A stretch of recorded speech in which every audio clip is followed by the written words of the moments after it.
இப்போது சங்கராச்சாரியார் அவர்களை வந்து கைது பண்ணது ஜெயலலிதா அவர்களுடைய பிரேவான ஒரு விஷயம் அப்படின்னு இப்போ வரைக்கும் நம்ம பேசுகிறோம். அவன் என்னை ரொம்ப டிஸ்டர்ப் பண்ணிகிட்டே இருந்தான். நான் நம்ம ஆளுங்க உணர்ச்சி வசப்பட்டு அவனுக்கு தட்டி வைக்கிறத சொன்னாங்க, தட்டி வைக்கிறதுக்கு மேலே கொண்டே போட்டாங்கங்கிறார். அவருடைய ஸ்டேட்மெண்ட்டே வருது. அப்போது இது பத்திரிகையில் பெரிய அளவில் பெரிய பரபரப்பாகுது. இதுக்கு நடுவில் சந்திரபாபு நாயுடு இன்ஃப்ளூயன்ஸ் பண்ணி ஜெயலலிதா பேசுகிறாரு, நடக்கலை. ஜனாதிபதி அப்போ வந்து அப்துல் கலாம் அவர் பேசுகிறாரு. 2 ஜனாதிபதி 3 பிரதமர் 5 பேர் பேசுகிறாங்க. அப்போ கரண்ட்டு பிரதமர் வாஜ்பாய் அந்த மாதிரி பேசுகிறாரு. வெங்கட்ராமன் பழைய ஜனாதிபதி வெங்கட்ராமன் பேசுகிறாரு. ஐக்கிய குஜரால் பேசுகிறாரு. தேவகவுடா பேசுகிறார். யாருக்காக? முடியவே முடியாது, நான் கைது பண்ணி கொண்டு வந்து சென்னை சிறையில் அடிக்கணும்னு அந்த அம்மா முடியவே முடியாதுன்றாங்க. வேறு வழி இல்லை. ஏன்னா இப்போ அவங்க அதிகாரத்தில் இருக்காங்க. போய் அங்கேருந்து அரெஸ்ட் பண்ணி கொண்டு வந்து காஞ்சிபுரத்தில் சப்ஜெக்டில் போட்டு மறுபடி விசாரணைக்கு எடுத்து காஞ்சியில் இருக்கிற போலீஸ் ஸ்டேஷன் லாக்கப்பில் படுக்க வைக்கிறாங்க. இது வந்து அதுவும் எப்படின்னு கேட்டிங்கன்னா, ஒரு மத குருமார நீங்கள் சங்கராச்சாரியார் கைதுங்கிறது நீங்கள் ஒரு 15 நாள் அந்த பரபரப்பு அடங்குறக்க பத்திரிக்கை பூரா பக்கமாக ஆளு. அப்போது ஷோட்டை போய் சொன்னாங்களாம், ஜெயலலிதா அம்மா வந்து இன்னும் அந்த ராட்சசி அடங்கலையா? ஷோவுடைய வார்த்தை.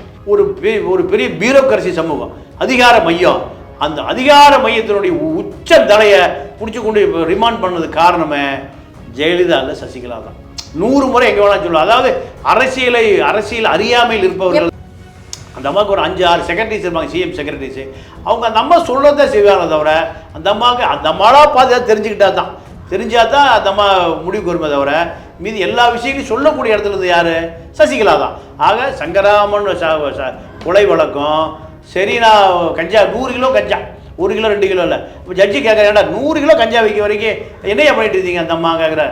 இல்லையா 100 கிலோ கஞ்சாவை இந்த போலீஸ்க்கு அதிகாரிகள் தேடி வாங்குறதுக்குள்ள இவங்களை பிடிச்சி உள்ளே போட்டுருக்கணும். யாரை? போலீஸ் ஆஃபீஸரை. ஏன் கஞ்சா வைக்கிற இவங்க தான் போய் வாங்குறாங்க. எதுக்கு? பொய் வழக்கு போடுறதுக்காக. அப்போது செரீனா வழக்கு, செரீனா நடராஜனுடைய கரு குழந்தையாச்சுன்னா நீங்கள் ஒரு 1 லட்சம் கோடிக்கு அந்த குழந்தை வாரிசாயிரு என்பதற்காக செரீனா ஜெயிலில் பிடிச்சி போட்டு வயிற்றிலே அடித்து கருவை கலைச்சது முழுக்க யார்? ஜெயலலிதா இல்லை. யார்? சசிகலா தான். அதனால் சங்கராச்சாரியார் வழக்கில் நீங்கள் அரசு ஆவணங்களை கொடுத்தா தான் நீதிபதி அந்த ஆவணங்கள் அடிப்படையில் விசாரித்து குற்றவாளியான்னு சொல்லுவாங்க. அதுதான் நடைமுறை. ஆனால் திமுக வந்த பிறகு இந்த ஆவணங்களை பூராமல் என்ன அழிக்குது. யாருக்கு ஆதரவா? சங்கரா. நீங்கள் கலைஞர் சொல்லுவார், ஐயா பெரியாருடைய இதயத்தை இரவலாக வாங்கி நான் வச்சுருக்கேன், கடன் வாங்கி வச்சுருக்கேன். அண்ணாவுடைய இதயத்தையும் நான் ஓரமாக வச்சுருக்கேன். அப்போ 2 இதயம் இருக்குது எனக்கு, அண்ணாவுடைய இதையும் பெரியார், இதில் தான் நான் எல்லாத்தையும் பார்ப்பேன்னு சொல்லுவார். ஆனால் அவர் என்ன பண்ணுறாரு?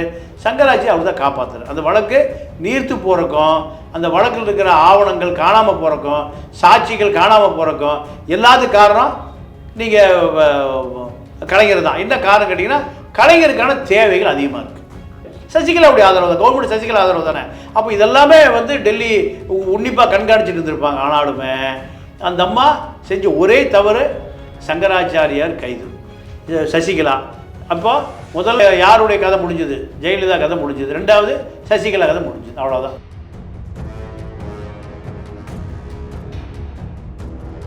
தமிழ்மின் நேயர்களுக்கு வணக்கம்.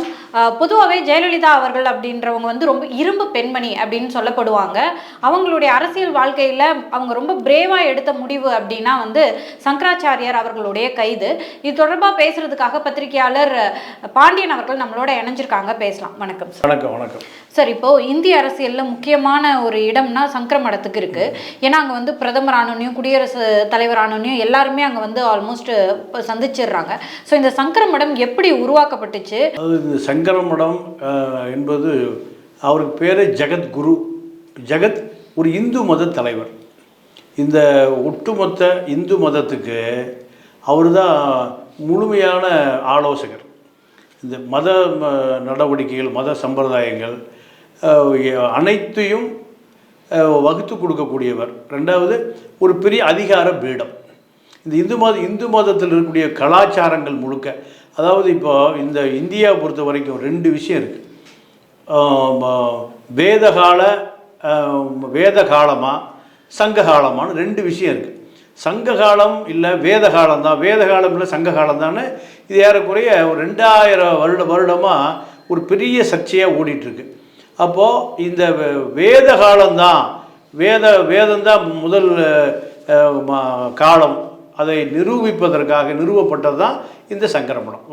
வடக்க ஒன்று, இங்கே ஒன்று, 2 மடங்கள். இந்த மடம் வந்து நீங்கள் பல ஆயிரம் வருடங்களுக்கு முன்பு புத்த மடமாக இருந்த இடம். இது பூராமே புத்த மடம். இந்தியாவில் தோன்றிய மதம் வந்து புத்த மதம். புத்த மதத்தினுடைய அழிவுக்கு பிறகு முழுக்க இந்த மடங்களை ஆக்கிரமித்து மத ரீதியான அனைத்து நடவடிக்கைகளுக்கும் ஆதாரபூர்வமான இடமா வந்து இந்த காஞ்சி மடம் இருக்குது. இங்கே தான் வந்து முக்கியமான அரசியல் முடிவுகள் பூராமே தீர்மானிக்கப்படும். என்ன காரணம் கேட்டிங்கன்னா, நீங்கள் உலகத்திலேயே வந்து மத ரீதியாக நீங்கள் கிறிஸ்துவர்களுக்கு வந்து எப்படி போப்பாண்டவரோ உலகம் முழுக்க அவருடைய கட்டுப்பாடு தான் கிறிஸ்தவர்கள், அது ஆர்சியாக இருக்கட்டும், இன்னொரு பிரிவாக இருக்கட்டும். அதே போல் முஸ்லீம்களுக்கு வந்து முழுமையாக ஒவ்வொரு நாட்டுக்கும் ஒரு இமாம்னு ஒருத்தர் இருப்பாங்க. இமாம் எதை சொல்லுகிறார்களோ அதுதான் சட்டம். அதே போல் இந்து மதத்துக்கு சங்கர மடம். இதுக்கு முன்பு இருந்த பெரியவர் வந்து அவரை பார்ப்பதற்கு பல அரசியல் தலைவர்கள் வருவாங்க, அவர் பார்க்க மாட்டார். நீங்கள் உதாரணம் இந்திரா காந்தியே வரும்போது கூட அவர் பார்க்கல. இந்திரா காந்தி வரும்போது இந்திரா காந்தி பார்க்க மாட்டேன்ட்டார். யார்? பெரியவர். அவர் எங்கே கூட நடந்தே போவார். நீங்கள் இந்திரா காந்திக்கு ஒரு அரசியல் நெருக்கடி வரும்போது நீங்கள் சங்கர மடம் தான் ஆலோசனை சொல்லணும்னு சங்கர மடத்துக்கு வராரு. அவர் பார்க்க மாட்டேன். என்ன காரணம்? நீ வந்து தாலி அறுத்தவ, கணவர் இல்லாதவா, உன்னை சந்திக்க முடியாதுன்றார். இல்லை, திருப்பி நீங்கள் என்னை பார்த்தே ஆகணும்னு சொல்லும்போது நடுவில் வந்து ஒரு திரை போட்டுறாங்க. ஒரு முழுமையான ஒரு வேட்டியை மறைச்சிட்றாங்க. மறைச்ச பிறகு அவர் முகத்தை திருப்பிட்டு நன்னா இருப்போம், வேஷா இரு, இதுதான் அவருடைய ஆசீர்வாதம். இதுதான் காங்கிரஸ் கட்சியுடைய கை சின்னம். காங்கிரஸ் கட்சியினுடைய கை சின்னம் எது? பெரிய சங்கராச்சாரியா ஆசீர்வாதித்த அந்த கை சின்னம் தான். அப்போ இதுதான் ஒட்டுமொத்த இந்தியாவினுடைய அதிகார பீடம். இவர்கள் எதை முடிவு செய்கிறார்களோ அதை ஆர்எஸ்எஸ் முடிவு செய்யும், அதை தான் விஹெச்பி முடிவு செய்யும், அதை 2 பேரும் சொல்லத்தான் பாரதிய ஜனதா கட்சி முடிவு செய்யும். இதை ஒட்டித்தான் இந்திய அரசியலை. இந்தியாவில் 3 விதமான அரசியல் இருக்குது. ஒன்று இந்து அரசியல், முஸ்லீம் அரசியல், கிறித்துவ அரசியல். இதில் 3 விதமான மத தலைவர்கள். இது ஒரு செக்குலரிசமான நாடுன்னு சொன்னாலும் கூட அனைத்துமே வந்து சனாதனத்தின் அடிப்படையில் தான் இந்த நாடு இயங்குது, அமைஞ்சிருக்கு. நீங்கள் சனாதனத்தை மீறி இந்த நாட்டில் இந்த சட்டமே வகுக்க முடியாது. என்ன காரணம் கேட்டிங்கன்னா, நீங்கள் 1000 வருடங்களுக்கு முன்பு முகலாயர்களும் ஆங்கிலேயர்களும் வரும்போது எதன் அடிப்படையில் இந்த இந்த இந்த நாட்டை ஆள்வது அப்படின்னு அவங்களுக்கு தெரியல. யாருக்கு? முகலாயர்கள் வந்து அவங்க அரபு வழி வந்தவர்கள், அவங்களுக்கு அரபு சட்டம் இருக்குது. கிறிஸ்துவர்களுக்கு அவங்களுக்கு இறையாண்மை என்பது ஆங்கிலேய சட்டம்.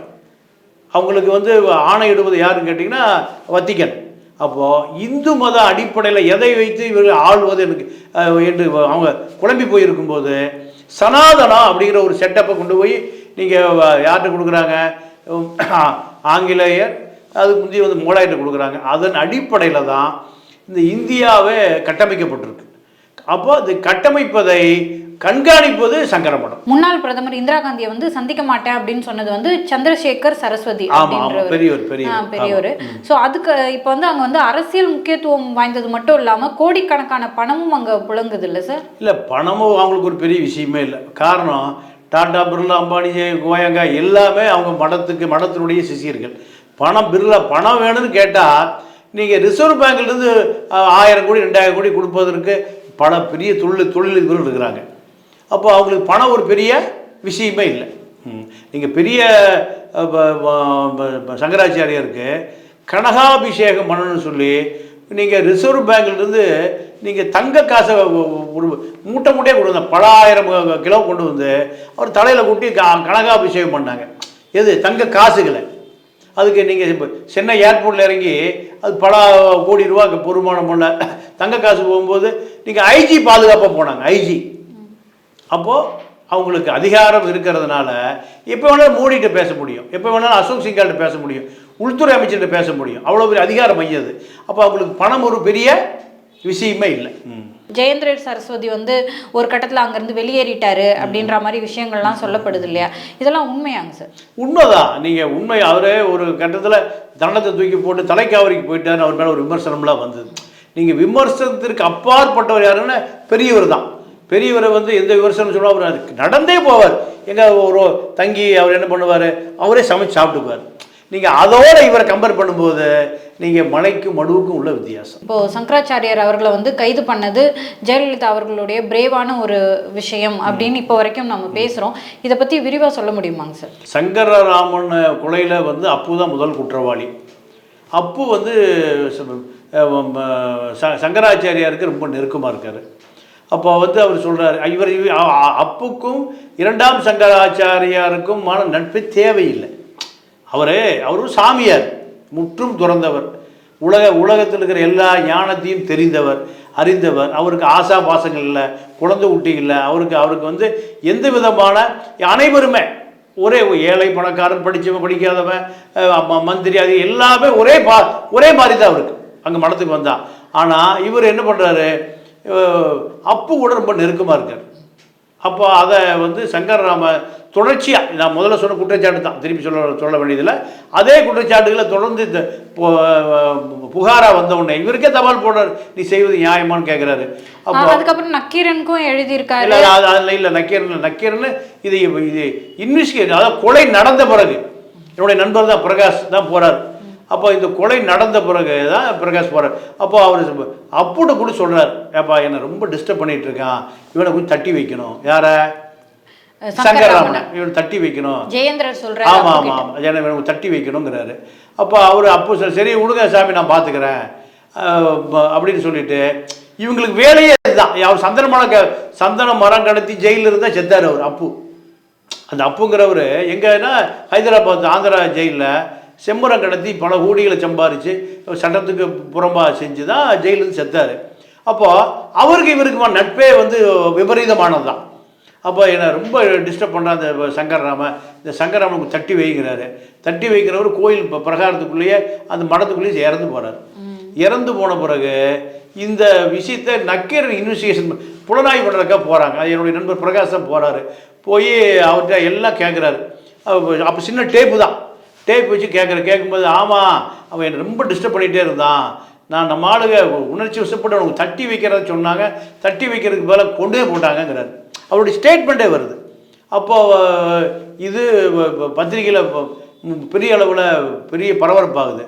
இதுக்கு நடுவில் சசிகலாவுக்கும் சங்கரமடத்துக்குமான பெரிய இடைவெளி ஆகுது. எப்படின்னு கேட்டிங்கன்னா, நீங்கள் இந்த அம்மா அடிக்கடி சங்கரமடத்துக்கு போகுது, சங்கராச்சாரியோட அவர் மானசீக குருவாக ஏற்றுக்குது. இந்த அம்மா ஏற்றுட்டு போது அவர் இந்த ஆடு வெட்டுறது, கோழி வெட்டுறது, இந்த உயிர் பலியிடுவதெல்லாம் வேண்டாங்கிறாரு. இது யார்? ஜெயலலிதா அவங்களா? ஜெயலலிதா தான். ஜெயலலிதாவே சங்கரமடத்துக்கு போகும்போது ஆடு கோழி வெட்டுறதுங்கிறது கிராமத்தில் என்ன பண்ணுவாங்க கேட்டிங்கன்னா, முழுக்க ஒரு ஒரு சொந்த பந்த ஒரு 100 பேர் கூடுவாங்க. ஒரு நல்ல நாள் என்ன பண்ணுவாங்க, ஆடு வெட்டி கோழி வெட்டி இல்லை சாப்பிடுவாங்க. இது 1000 வருஷம் 2000 வருஷம் நடந்தது. கோயில்கள்ல கூட அந்த முனிசாமி, கருப்பன், இப்படி குலதெய்வம் கூட போகும்போது ஆடு வெட்டி சாப்பிட்டா தான் சொந்தக்காரன் வருவான், இல்லை வரமாட்டான். இது இயல்பாக உள்ளது. ஆடு கோழியில வெட்டி சாப்பிட்டா தான் சொந்தக்காரன் சோறு. நீங்கள் அங்கே போய் பொங்கல் தயிர் சாதம் கொடுத்தாலும் வரவே மாட்டான். அது பூரா என்ன கேட்டிங்கன்னா, உங்களுக்கு நீங்கள் கிராமத்தில் நீங்கள் நல்ல சாப்பாடு, உழைப்பாளிக்கு நல்ல சாப்பாடு போடணும்னா நீங்கள் ஆடு தான். ஆமாம், நடுவில் வந்து கோயில்களில் அது மாதிரி ஆடு வெட்டுறதெல்லாம் கூடாது அப்படின்னு சங்கராச்சாரியோட ஆலோசனை தான் அது. அப்போ இது சொன்ன உடனே நீங்கள் அதிமுக பெரிய அளவில் அவங்களுக்கு பெரிய அளவில் பேக் ஃபயர் ஆச்சு. அப்புறம் வாபஸ் ஆகிட்டாங்க. அப்படி அப்போ அந்த மாதிரி நெருக்கமாக இருக்கும்போது அவர் என்ன சொல்கிறாரு, சசிகலா வந்து அவன் நிறைய பணம் திருடுறா, அப்போ உனக்கு கெட்ட பேர், நீங்கள் அந்த ஐயர் பாஷையை சொல்லணும்னா அவள் ஒரு திருட்டு பொம்மநாட்டி, அவளை விரட்டிவிட்டு நம்ம ஆத்து பொம்மநாட்டி கூட வச்சுக்க வேறு பல தடவை சொல்கிறார். இது அந்த அம்மாவுக்கு ஒரு ஊண்டிங்காக இருக்குது. யாருக்கு? சசிகலாவுக்கு. அதே போல் ஒரு மருத்துவமனை அவங்க ட்ரஸ்ட்டில் இருக்குது. யார்? சங்கரமட ட்ரஸ்ட்டில் இருக்குது. அந்த ட்ரஸ்ட்டில் தன்னுடைய குடும்பத்தை சேர்ந்த ஒருத்தரை மலர் மருத்துவமனை சேர்த்திக்கு சொல்கிறாங்க. இப்படி இந்த சசிகலா அம்மா ஜெயலலிதான்னு ஒரு பவர் சென்டர் இருந்தோடனையும் சங்கரமடத்துக்கு ஆர்டர் போடுறாங்க. இது அவங்களுக்கு என்ன, அவங்களுக்கு அதிகாரம் இருந்து எதை வேணால் செய்யலாம் அப்படிங்கிறதான். அதனால இப்போ தினோடு சுற்றிட்டு இருக்காங்க. அது வேறு விஷயம். என்ன ஆர்டர் போட்டாங்க சார்? அதாவது நீங்கள் அந்த மருத்துவமனையில் தினகரனை ஷேர் ஹோல்டரை சேர்த்திக்க சொல்கிறாங்க. நீங்கள் அவங்க வந்து எப்பவுமே சங்கர மடத்தினுடைய அறக்கட்டளையில் நீங்கள் அவர்களை தவிர, அதாவது நீங்கள் இப்போ பிராமணர்களை தவிர யாரும் சேர்த்த மாட்டாங்க. இவன் பூரா போய் அங்கே கறி வெட்டி ஆடு வெட்டி சாப்பிட்டுட்டு இருப்பான். அவங்க பூரா அதை ஒத்துக்க மாட்டாங்க. அது இயல்பாக நடக்காது, ஒத்து வராது. அப்போ அந்த அறக்கட்டளைக்குள்ளே இவங்களை சேர்த்துங்கன்னு சொல்லும்போது, சசிகலா அழுத்தம் கொடுக்கும்போது அவர் சங்கராச்சாரியார் ஒரு மாதிரி டென்ஷன் ஆகிடுறாரு. இந்த பொம்பளை இப்படி ரொம்ப நமக்கு சசிகலா ஜெயலலிதா 2 பேரில் ஜெயலலிதா நம்ம கட்டுப்பாட்டில் இருக்குது, இந்த சசிகலா நமக்கு இடையூறாக இருக்கு அப்படின்னு. நீங்கள் சசிகலாவுக்கும் சங்கராச்சாரிக்கு எப்போ ஒத்து போகாது. ஏன்னா அவங்க அங்கே வந்து சங்கர மடத்து ரிசர்வ் பேங்க் கவர்னர்லேருந்து பல உயரதிகாரிகள் பூரா அங்கே கையை கட்டிட்டு நின்றுட்டு இருப்பாங்க. ஆனால் இந்த அம்மா சசிகலா அவருடைய ஜெயலலிதா அவருடைய சமையல்காரி, உதவியாளர், வேறு எந்த தகுதி இல்லை. இந்த அம்மா ஒரு ஐஏஎஸோ ஐபிஎஸ்ஸோ ஒரு கவர்னரோ இல்லை ஒரு பெரிய ஃபாரின் சர்வீஸோ எல்லாம் இல்லை, சாதாரண ஆள். அப்போ அந்த இவர் இந்த அம்மா சைக்கிள் ரிக்ஷாவில் 10 ரூபா கேஷ் இருந்த காலத்துலேருந்து சங்கராச்சாரிக்கு தெரியும். அப்போ அவரை 2 பேருக்குமான இடையூறு பெருசாகுது. பெருசான பிறகு இந்த சங்கராம கொலை வழக்கு கரெக்டாக உட்காருது, காக்கா உட்கார பணம் விழுகிற மாதிரி. அப்போ நக்கீரன் போய் இதில் பிரகாஷ் போய் இன்வெஸ்டிகேஷன் பண்ணி பக்கமாக செய்தி அடிக்கிறாங்க. அடித்த பிறகு இது பரபரப்பாகுது.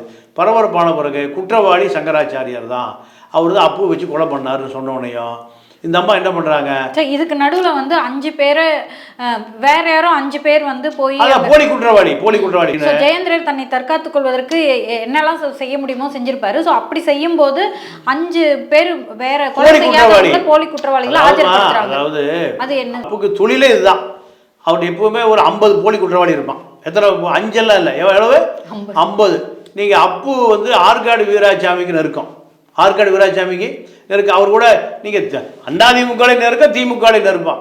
நீங்கள் ஆற்காட்டார் அமைச்சராக இருக்கும்போது முன்னாடி உட்காந்துட்டு போவார், பின்னாடி அப்பு உட்காந்துட்டு போனால் நானே பார்த்துருக்கேன். அறிவாலயத்திலேருந்து போலீஸ் எல்லாமே அவர் சொன்ன செய்வாங்க, எதை வேணாலும் செய்வாங்க. நம்ம நாட்டில் யார் சட்ட விரோதியோ யார் சமூக விரோதியோ அவங்களுக்கு தான் போலீஸ் அதிகமாக செல்வாக்காக இருக்கும். என்ன காரணம், அவன் தான் காசு கொடுப்பான், நல்லவன் காசு கொடுக்க மாட்டான். அதாவது ஜெயேந்திரர்கள் தான் வந்து குற்றவாளி அப்படின்றத எப்படி கண்டுபிடிச்சாங்க? நீங்கள் 5 குற்றவாளியும் கஸ்டடி எடுக்கிறாங்க. எப்பவுமே காவல்துறை எடுக்கும். நீ எங்கே இருந்த, யார் கொலை பண்ண, எனக்கெல்லாம் ஒன்றும் தெரியாதுங்க, எனக்கு 1 லட்ச ரூபா கொடுத்தாரு, அப்போ ஆஜராச்சோன்னா ஆஜரான சொல்லிடுவான். அவன் 2 லட்ச ரூபா கொடுத்தீங்கன்னா உண்மை சொல்லிடுவான். 1 லட்சம் கொடுத்தா அவன் சொல்றதை கேட்பான், 2 லட்சம் கொடுத்தீங்கன்னா இன்னொருத்தன் சொல்றதை கேட்பான், 3 லட்சம் கொடுத்தா அபூர்வராக மாறிடுவான், உங்களுக்கே அபூர்வராக மாறிடுவான். நீங்கள் அந்த வழக்கு போடுறீங்கல்ல, நாங்கள் கொலை பண்ணதை வழக்கு போட்டதில் நீங்கள் 1 லட்சம் சேர்த்து கொடுத்தீங்கன்னா இந்த வழக்கில் நான் எதிராக சாட்சி சொல்லிடுறேன்றோம். இது இவங்களுக்கு தொழில். எல்லா கோர்ட்லேயுமே நீங்கள் குற்றவாளியை வந்து ஜாமீன் கொடுக்கணும். நீங்கள் பார்த்தீங்கன்னா ரசீதோட, போலி ரசீதோட ஒரு கும்பல் இருந்துகிட்டே இருக்கும். யாருக்கு ஜாமீன் கொடுக்க சொன்னாலும் வியோட ரசீது வாங்கி ஜாமீன் கொடுத்துருவோம். அவனுக்கு அது தொழில். அது அவனுக்கு தேவை, அன்றைக்கி ஒரு 2000 ரூபா தேவை. நீங்கள் யார் குற்றவாளி, என்ன குற்றம் பண்ண அதெல்லாம் தெரியாது. தெரியுமா, குற்றவாளி ராமசாமி தெரியா, எப்படி தெரியும், குடும்ப நண்பரியா, இப்படி அங்கே அந்த கோர்ட்டில் எவன் ஜாமீனுக்கு வந்து அவன் கொடுத்துட்டே இருப்பான். இது மேஜிஸ்ட்ரேட்டுக்கும் தெரியும், எதுக்கு ஜட்ஜுக்கும் தெரியும், பப்ளிக் ப்ராசிக்யூட்டரும் தெரியும், போலீஸுக்கு தெரியும். இது இவன் தொழில். அப்போ இந்த மாதிரி ஒரு செட்டப் தான். அப்போ அது 5 போலி குற்றவாளியை அரசு வந்து கஸ்டடி எடுக்கிறாங்க. போலீஸ் எடுத்து நீ எங்கே கொலை பண்ண, ஐயா நமக்கு கொலைக்கு சம்மந்தமே இல்லை, எனக்கு 1 லட்ச ரூபா கொடுத்தாங்க, 5 பேருக்கு 5 லட்ச ரூபா ஆஜராயிட்டான், நீங்கள் முடிச்சு உள்ளே போட்டால் போடுங்க, இல்லை வெளியே போட்டால் விடுங்க, என்னமோ பண்ணுங்கள். அவன் ஓப்பனாக சொல்லிட்டான். அப்போ 5 குற்றவாளி அவங்க என்னுடைய போலி குற்றவாளின்னு முடிவு பண்ணிவிட்டு உண்மை குற்றவாளியான அடுத்து நீங்கள் முதலமைச்சர் அலுவலகமே கண்காணிக்கும் போது நீங்கள் டிஜிபி லைனில் வந்துடுவார், நீங்கள் இன்டெலிஜென்ஸ் அதிகாரி லைனில் வந்துடுவாங்க, எஸ்பி வந்துடுவான். இது ஏட்டையாவோட முடிகிற விஷயம் இல்லை, ஏட்டையாவோடைய எஸ்ஐயோட முடிகிற விஷயம் இல்லை. அப்போ டிஜிபியே வரும்போது உடனே யார் உண்மையான குற்றவாளி பார்த்து ரிமாண்ட் பண்ணுனா அடுத்த கட்ட நகரும் போய் ஏதாவது ஒரு எவிடன்ஸை வச்சு நீங்கள் சங்கராச்சாரியாவது நக்கீரனுக்கு கன்ஃபர்மேஷன் ஸ்டேட்மெண்ட்டே கொடுத்துட்டார்.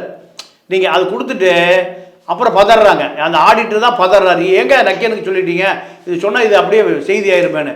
உடனே பிரகாஷ் என்ன பண்ணுறாரு, நீங்கள் கோபால் கூட சொல்கிறார், அப்போ செல்ஃபோன் வராத காலம், நீ மெட்ராஸுக்கு வந்தீங்கன்னா உன்னை ஏதாவது பிடிச்சிருவாங்க, அப்படியே பஸ் ஏறி இது கர்நாடகா பக்கம் போகிறாரு. எங்கே? ஆமாம், காஞ்சிபுரத்துக்கு சென்னைக்கு தான் வரணும். அவர் பிரகாஷ் என்ன பண்ணுறாரு, வேலூர் பஸ்ஸில் ஏறிடுறாரு. வேலூர் பஸ்ஸில் ஏறி அப்படியே நீ ஆந்திரா பக்கம் போய் இல்லை பெங்களூர் பக்கம் போய் இங்கே வந்துடாத, ஏன்னா அந்த சீட் கேஷீட் போயிடும். அப்புறம் அவர் தப்பிச்சு குச்சி எங்கேயும் போகிறாரு, போய் அப்புறம் திருப்பி வர்றாங்க வந்து அது பப்ளிஷி ஆகுது. ஆன பிறகு அப்போது உண்மையான குற்றவாளி சங்கராச்சாரி அப்போ எல்லாமே ஒரு 10 குற்றவாளிகளை கைது செஞ்சு சிறையில் போகிறாங்க. அதுதான் அவருடைய பின்னடைவு.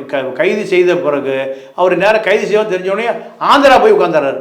ஆந்திராவில் உட்கார்ந்த பிறகு அங்கே இருக்கிற அரசாங்கம் அவரை பாதுகாப்பாங்க அப்படின்னு நம்ம சந்திரபாபு நாயுடு அங்கே உட்காந்துருக்காரு. அங்கே உட்கார்ந்த பிறகு அப்போ ஒரு இங்கேருந்து போலீஸ் ஸ்டேஷன் அவர் போய் அவர் கைது செய்யறதுக்கு அந்த டீம் போகும்போது அந்த அரசாங்கம் சொல்லுது, இல்லை நாங்கள் இங்கேயே அவரை ஹவுஸ் அரெஸ்ட் பண்ணி வச்சுக்கிறோம், நீங்கள் கைது பண்ணாதீங்க, எங்கே நீங்கள் ஹைதராபாத்லேயே அங்கேயே ஒரு வீட்லேயே ஹவுஸ் அரெஸ்ட் பண்ணி, இல்லை அதெல்லாம் முடியாது, நாங்கள் ரிமாண்ட் பண்ணி மெட்ராஸ் தூக்கிட்டு போகிறோம் அப்படிங்கிறாங்க.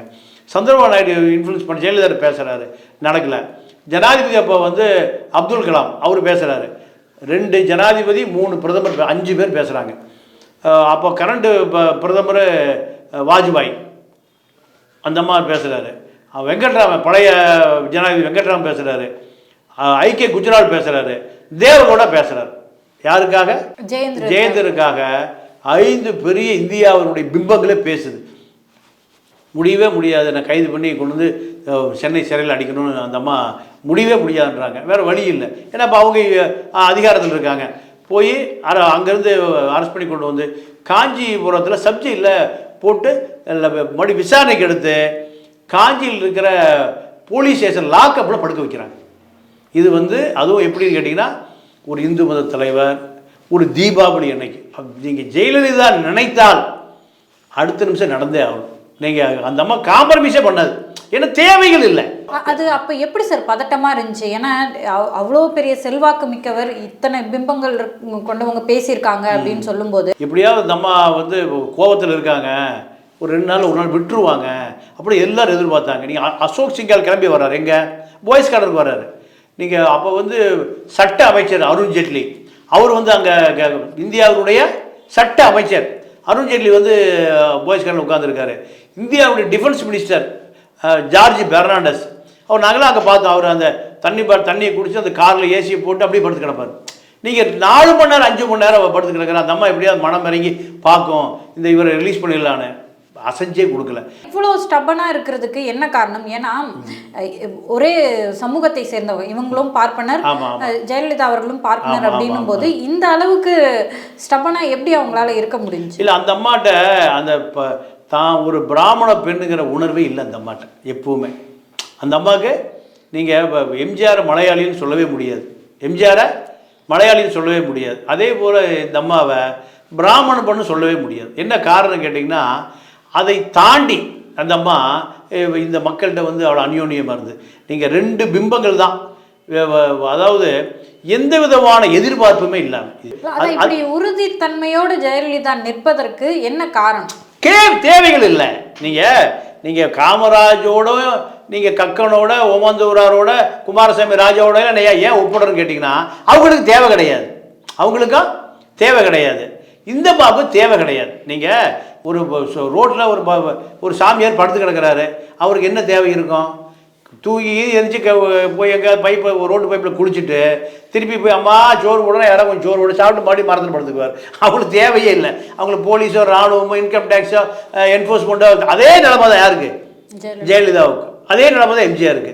அப்போது ஜெயலலிதா எம்ஜிஆராக பயந்துக்குவார், எம்ஜிஆர் பயந்துக்குவார்.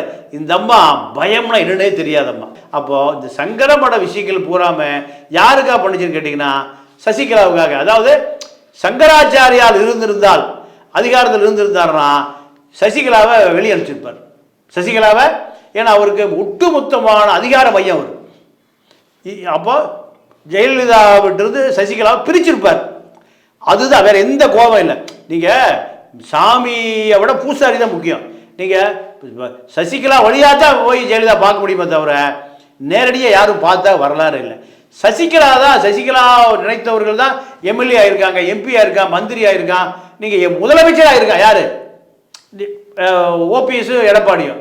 ஆனால் ஜெயலலிதா பொறுத்த வரைக்கும் எந்த விதமான பழி தீர்ப்பதோ அந்த மாதிரி எந்த விதமான கமிட்டி கிடையாது. உதாரணத்துக்கு சொல்லணும்னா மனிதாபிமானி. அப்போ என்ன மாதிரியான பரபரப்பு சார் இருந்தது இந்த கைதப்போ? தமிழ்நாடு முழுக்க ஒரு தீபாவளி, ஒரு இந்து மத தலைவர், இப்படி சங்கராச்சாரியார் இப்படியெல்லாம் நேருமான கற்பனை கூட பண்ணி பார்க்க முடியாது, கதை கூட எழுத முடியாது.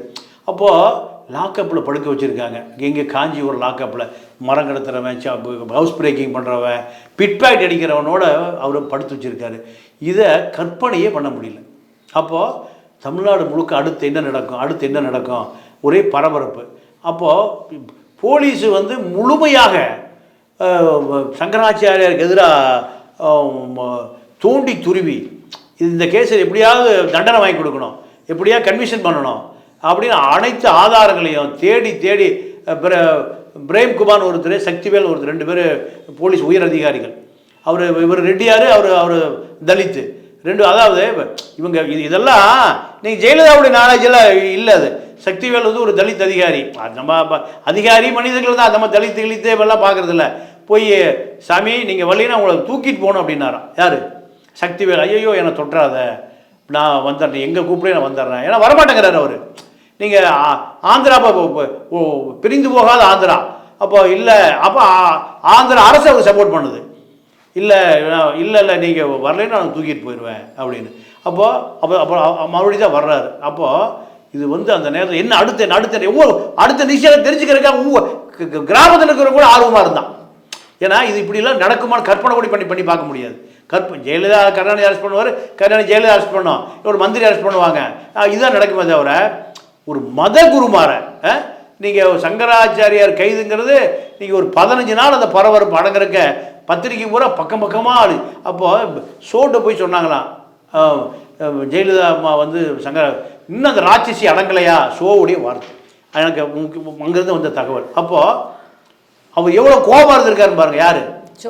ஸோ இதுதான் ஒட்டுமொத்தமான, அதாவது அந்த சமூகம் ஒரு பெரிய பியூரோக்ரசி சமூகம், அதிகார மையம்.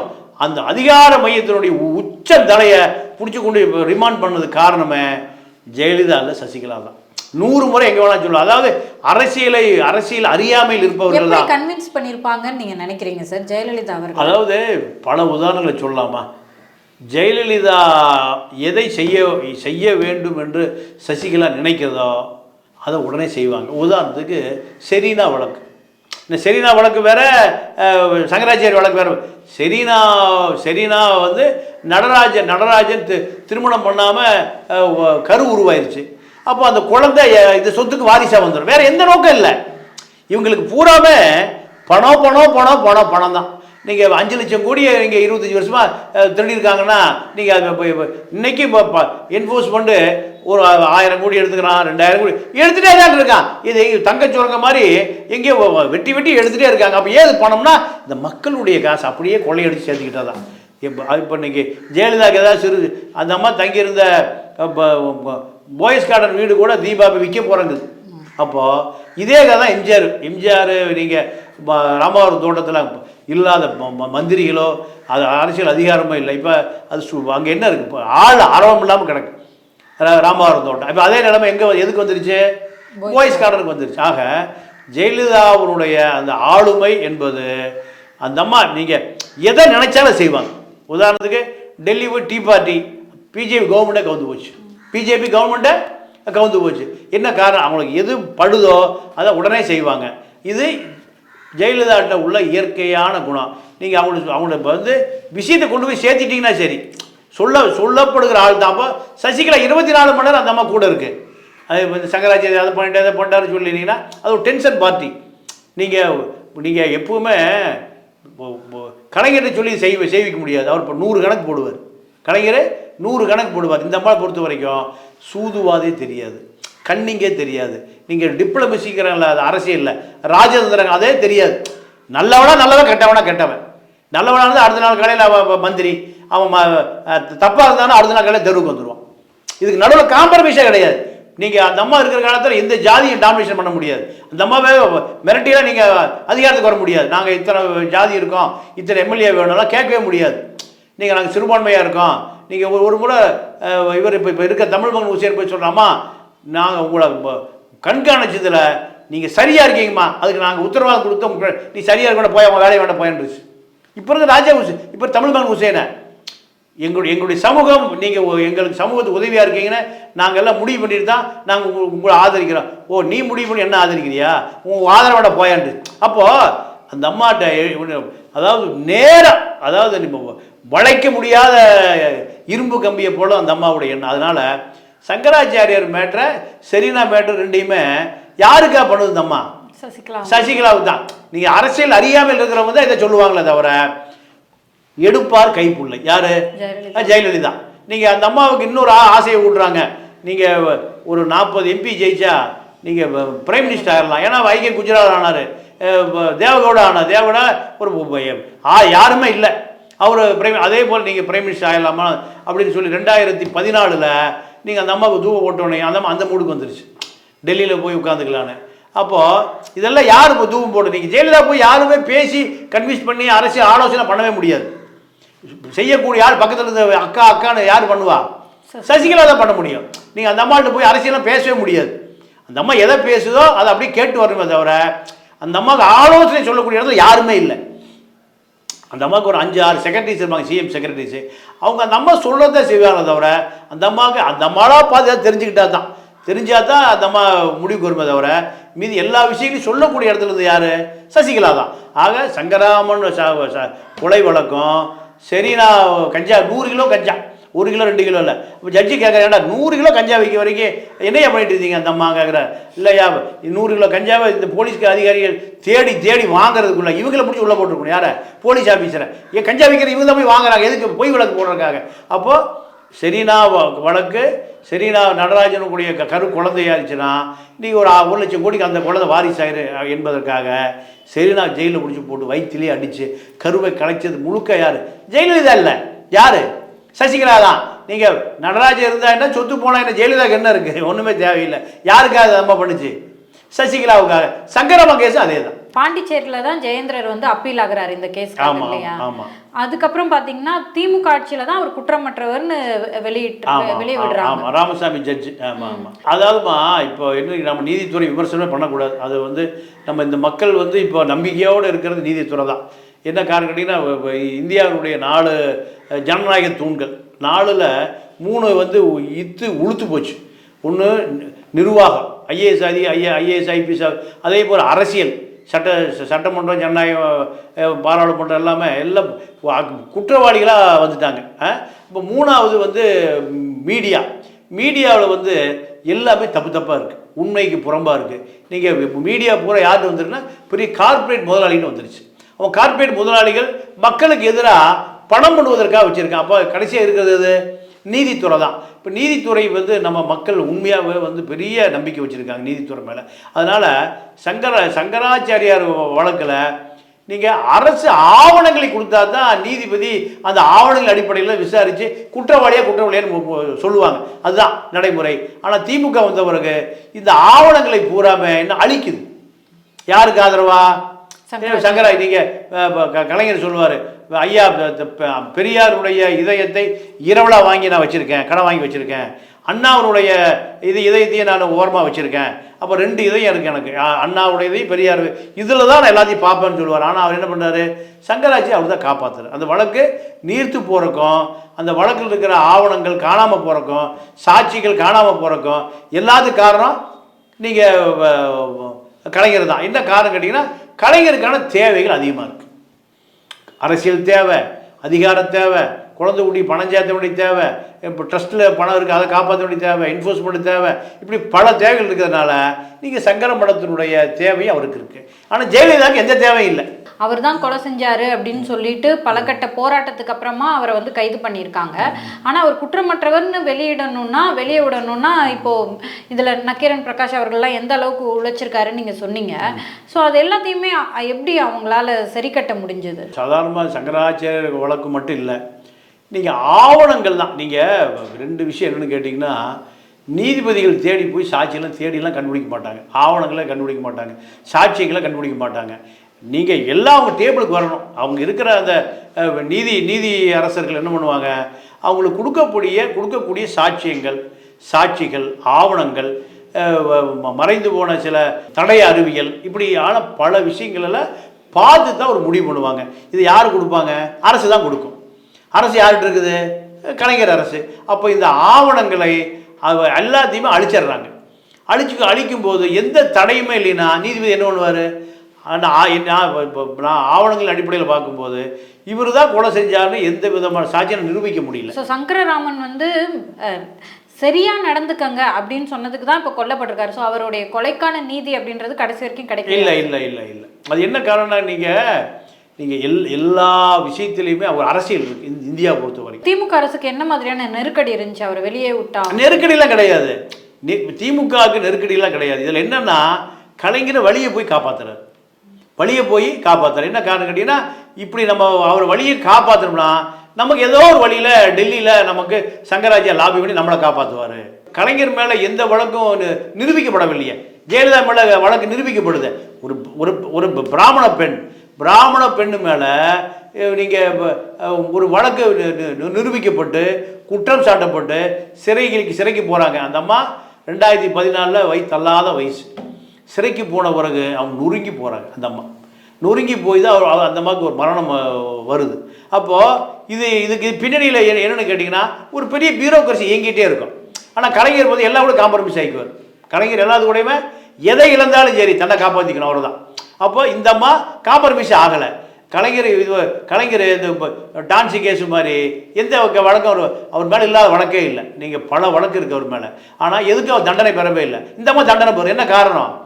அப்போது நீங்கள் அதிகார மையம் இவருக்கு ஆதரவாக இருக்குது, அந்த அம்மாவுக்கு எதிராக இருக்குது. இப்போ அவர்கள்லாம் வந்து ஜெயலலிதா அவர்களுடைய நெருக்கமாக இருந்தவங்க, அவங்கெல்லாம் வந்து இதில் இன்ஃப்ளூயன்ஸ் பண்ணலையா ஜெயலலிதா? இல்லை அது இது என்ன நடந்ததுன்னா, நீங்கள் சங்கராச்சாரியார் கைதுனுடையுமே வெளியேறிட்டார். இந்த அம்மா எப்படியாவது இந்த சசிகலாவையும் இந்த அம்மாவையும் ஏதோ ஒரு வகையில் பாதிப்படைய வைக்கணும், இவங்களை ஏதோ ஒரு வழியில் அரசியலிருந்து அப்புறப்படுத்தணும்.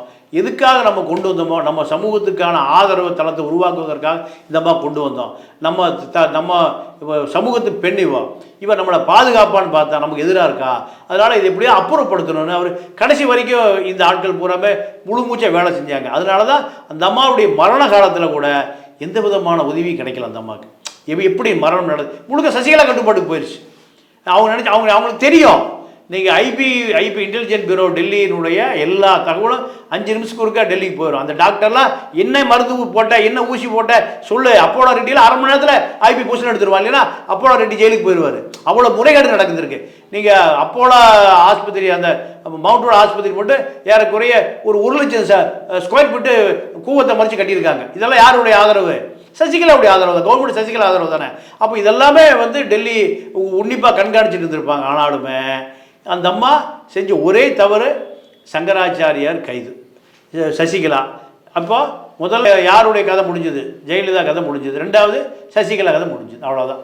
இதெல்லாமே வந்து ஒரு வகையாக அரசியல் எப்படி நகரணும் அப்படிங்கிறது இவங்க 2 பேரும் தான் உதாரணம். இப்போ செரீனா கதையும் முடிஞ்சது. அப்போ இப்போ சங்கராச்சாரியார் கைது செய்யப்படலைன்னா ஒருவேளை அவங்க வந்து இறந்த பிறகு, ஜெயலலிதா அவர்கள் இறந்த பிறகு A1 குற்றவாளி அப்படின்னு தீர்ப்பு வராமலே இருந்திருக்க வாய்ப்பு இருக்கா? கண்டிப்பாக. நீங்கள் அதாவது இந்த ஜெயலலிதா அரசாங்கம் மறுபடியும் வந்திருந்ததுன்னா, 2வது தடவை வந்திருந்ததுன்னா கன்விஷன் ஆகிருக்கும். இது எல்லா ஆவணங்களையும் நீங்கள் ஒரு ஸ்பெஷல் டீமை போட்டு எல்லா ஆவணங்களையும் கூட நம்ம கொடுத்துருக்கோம். இது திமுக வந்த பிறகு தான் இது எந்த ஆவணங்களும் நீதிமன்றத்துக்கு போகலை, நீதிமன்றம் தள்ளுபடி பண்ணிடுச்சு. உங்களுடைய கருத்துக்களுக்கு நன்றி. வணக்கம்.